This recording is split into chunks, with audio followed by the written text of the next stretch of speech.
Hello everyone, welcome back to our channel Eon institute. तो आज का जो टॉपिक हमारा रहने वाला है वो है अकाउंटिंग साइकिल।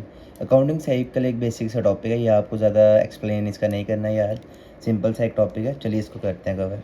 लिखा है सब्सिडरी बुक्स। सब्सिडरी बुक्स में क्या आते हैं हमारे? सबसे पहले ट्रांजैक्शंस होती हैं। कोई भी ट्रांजैक्शन होगी वो हम कहाँ पे लिखते हैं? जर्नल में। ठीक है, सबसे पहले जर्नल जो फर्स्ट स्टेप है हमारा अकाउंटिंग प्रोसेस में। फिर उसके बाद उसको हम क्या करते हैं? लेजर में। फिर उसके बाद हम क्या करते हैं? उसको ट्रायल बैलेंस में नोट करते हैं। फिर ट्रायल बैलेंस से हम ट्रेडिंग अकाउंट बनाते हैं और प्रॉफिट एंड लॉस अकाउंट बनाते हैं। इसकी मदद से हम बनाते हैं हम अपनी बैलेंस शीट। ठीक है, बैलेंस शीट में हमें जो जो होगा वो सबको एनालाइज होता है, इंटरप्रेटिंग होता है और कम्युनिकेट करना होता है हमने सारा का सारा यूज़र्स को, जैसे कि हमारे ओनर्स हो गए, इन्वेस्टर्स हो गए। ठीक है, सबको बताना पड़ता है। तो ये बेसिक सा टॉपिक था अकाउंटिंग साइकिल। ठीक है, चलिए आगे चलते हैं। अब इसके बाद है कि इसका ये स्टेप्स बता दिए। ये मतलब स्टेप्स आप आराम से रीड कर सकते हैं, जैसे जर्नल है पहला स्टेप, फिर लेजर है, फिर ट्रायल बैलेंस है, फिर trading and profit and loss account है, फिर बैलेंस शीट। बैलेंस शीट क्या हेल्प करती है आपकी? हेल्प करती है फाइनेंशियल पोजीशन बताने में बिजनेस की at the end of accounting period. ठीक है, 31 मार्च को हमारा अकाउंटिंग पीरियड क्लोज होता है और 1 अप्रैल को स्टार्ट होता है। 1 अप्रैल से 31 मार्च तक आपका अकाउंटिंग ईयर होता है। ठीक है, अब कह रहे हैं अकाउंटिंग के कुछ ऑब्जेक्टिव्स भी होते हैं, जैसे पहला, to keep systematic record. Accounting is done to keep a systematic record of financial transaction. Accounting हम क्यों करते हैं? ताकि हम सिस्टमेटिक तरीके से रिकॉर्ड रख सकें अपनी फाइनेंशियल ट्रांजेक्शन का। In the absence of accounting, अगर अकाउंटिंग नहीं है, there would have been terrific burden on human memory. तो हमारी ह्यूमन मेमोरी जो है उस पर बहुत ज़्यादा बर्डन पड़ जाएगा, which in most cases would have to be impossible to bear, जो कि हम बेयर भी नहीं कर सकते क्योंकि याद नहीं रख सकते आप ज़्यादा से ज़्यादा entry. Second point, to protect business properties. Accounting provide protection to business properties from unjustified and unwarranted use. वो कैसे?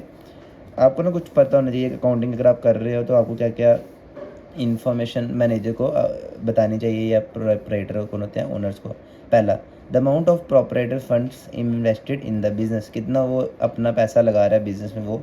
How much the business has to pay to others, business ने बाकियों लोगों को जैसे उधार जिससे लिया होगा उसने या इन्वेस्टर्स को कितना पैसा देना है।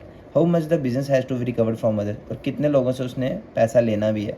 How much the business has in the form of fix assets, कितने उनके फिक्स एसेट हैं, कैश कितना उनका, बैंक में कितना पैसा है, स्टॉक ऑफ रॉ मटेरियल कितना, वर्किंग प्रोग्रेस कितना, फिनिश्ड गुड्स कितने। ठीक है, फिर आ गया आपका लास्ट में third point, to ascertain the profit, operational profit और लॉस। ठीक है, असर्टेन का मतलब क्या होता है हमारा? कैलकुलेट करना। अकाउंटिंग हेल्प करता है आपकी कैलकुलेट करने में नेट प्रॉफिट और नेट लॉस जो भी आप सफ़र करेंगे बिजनेस के टाइम पे। ठीक है, this is done by keeping proper record of revenues and expenses of particular. ये हम कैसे कर सकते हैं? अपने रेवेन्यू जो हमारी इनकम्स है और हमारे जो खर्चे हैं उसका प्रॉपर रिकॉर्ड बना के। The profit and loss account is prepared at the end of the period. ठीक है, पीरियड के एंड में बनाया जाता है। तो बस आप इसको इतना ही रखिएगा। ठीक है, इसको यहाँ तक कर लीजिएगा, इसको पूरा ही करना पड़ेगा। ठीक है, आइए अब नेक्स्ट फोर्थ पॉइंट में चलते हैं। To ascertain the financial position of a business, the profit and loss account gives the amount of profit or loss made by the business during a particular period। जो हमने profit कमाया होगा या हमें loss हुआ होगा उस अकाउंटिंग पीरियड में, पूरे साल में, तो वो हमें बताता है। However it is not enough, ये इनफ नहीं है। The businessman must know about his financial position. खाली हमें प्रॉफिट और लॉस अकाउंट से पता नहीं चाहिए, हमें उसकी फाइनेंशियल पोजीशन भी पता होनी चाहिए बिजनेस की, कहाँ पे हम हैं, कहाँ हमें होना चाहिए, कहाँ हम होंगे। ठीक है, अब आ गया this objective is served by the, आप इतना ही रखिएगा, कुछ ज़्यादा करने की जरूरत नहीं है। To facilitate rational decision making, मतलब बढ़ावा देना डिसीजन मेकिंग को। Accounting these days have taken upon its self the task of collection, analysing and reporting of information at the required point of time to the required level of authority in order to facilitate decision making. कहने जित अगर आपको decision कोई भी लेना है तो आपको सारी इन्फॉर्मेशन जो है रिपोर्ट करनी चाहिए अपने ओनर्स को। ठीक है, कुछ भी आप इसमें लिख सकते हैं, ओनर्स हो गया, मैनेजर को, अगर आप एम्प्लॉइज़ हैं। ठीक है, अब आ गया आपका नेक्स्ट टॉपिक, एडवांटेजेस क्या थी हमारी accounting. First of all, replacement of memory. Replacement of memory का पता ही आपको, ह्यूमन मेमोरी से हम पहले याद रखते थे, लेकिन वो है कि आप उसमें लिमिटेड इन्फॉर्मेशन ही स्टोर करके रख सकते हो। तो इसलिए आपको क्या करना है? सिस्टमेटिक तरीके से अकाउंट्स बनाने हैं। Second, helpful in tax assessment. अगर आपने कभी टैक्स की समझिए, आपको अगर टैक्स अथॉरिटीज बोलती हैं कि आपको टैक्स शो करिए, तो अगर आपके अकाउंट्स होंगे, इनकम शो करिए सॉरी, तो आपने अगर अपने अकाउंट्स मेंटेन किए हैं प्रॉपर तो आपको हेल्पफुल करेगा वो टैक्स असेसमेंट के टाइम में। प्रिवेंट फ्रॉड, जैसे कोई भी आपको बोलता है कि मैंने आपसे सामान ख़रीदा था 10 अप्रैल को, ठीक है। तो लेकिन जबकि आपको पता है कि उसने वो सामान नहीं खरीदा। अगर आपके पास अकाउंट्स बने हुए हैं तो आप उसको चेक करा सकते हैं अपने वाउचर्स में कि हमने आपको नहीं ये गुड्स बेचे हैं। बिज़नेस वैल्यूएशन, अगर आपका बिज़नेस चल रहा है अच्छे तरीके से चल रहा है और इन फ्यूचर अगर आप कभी उसको बेचना चाहते हैं या किसी का बिज़नेस खरीदें तो आपको उस अपने बिज़नेस की वैल्यू को कैलकुलेट करना पड़ता है हमेशा, ठीक है। तो वो किसकी मदद से कर सकते हैं आप? अकाउंटिंग की मदद से। हेल्प इन डेब्ट कलेक्शन, मतलब आपने किसी को उधार दिया, वो गुड्स बेचे थे आपने, तो आपको पता है कि हाँ आपने उसको उधार दिया, तो अगर आपने अकाउंट्स बनाए हैं तो आप उससे पैसा ले सकते हैं बाद में भी, ठीक है। हेल्पफुल इन प्लानिंग, प्लानिंग के टाइम पे कि कितना हमारा पैसा लगना है, क्या हमें खरीदना है, क्या हमें बेचना है, कितना हमने मार्केटिंग पे लगाना है, एडवर्टाइजमेंट पे लगाना है, ठीक है।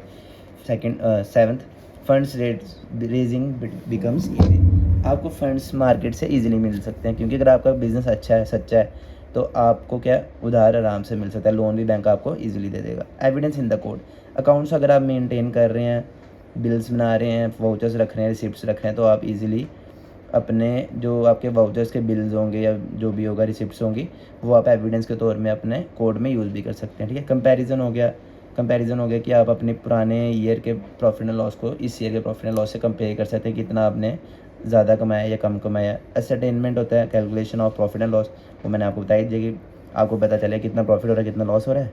Ascertainment of financial position of A business, कितनी है, क्या आपकी फाइनेंशियल पोजीशन है। Helpful at a time of insolvency, समझिए अगर आपके पास पैसा नहीं किसी को पैसा देने के लिए, तो आप अपने अकाउंट्स का रिकॉर्ड उसको दिखाएंगे कि हाँ मैंने आज तक किसी से उधार जब लिया है तो मैंने उसको टाइम पे पेमेंट किया है। तो आपको इन शॉर्ट आपको यही मैं बताना चाहता हूँ कि आपको ईज़िली लोन मिल जाए किसी इन्वेस्टर से या किसी भी बंदे से, ठीक है। अब आगे आपका लिमिटेशंस क्या है। लिमिटेशन ज़्यादा पढ़ने की ज़रूरत नहीं, क्योंकि ज़्यादा इंपॉर्टेंट नहीं है, लेकिन फिर भी आप इसके नाम पढ़ लीजिए। Permits alternative treatments, second influenced by personal judgement, ignores important non monetary information, does not provide timely information, does not provide detailed analysis, does not disclose the present value of the business। ये आप एक बार read भी करिएगा तो आपको easily समझ आएगा, ठीक है। तो आज का जो टॉपिक था हमारा वो इतना ही था सेशन, तो मैं ये क्लोज करता हूँ, ठीक है। तो तब तक के लिए देखते रहिए, थैंक यू।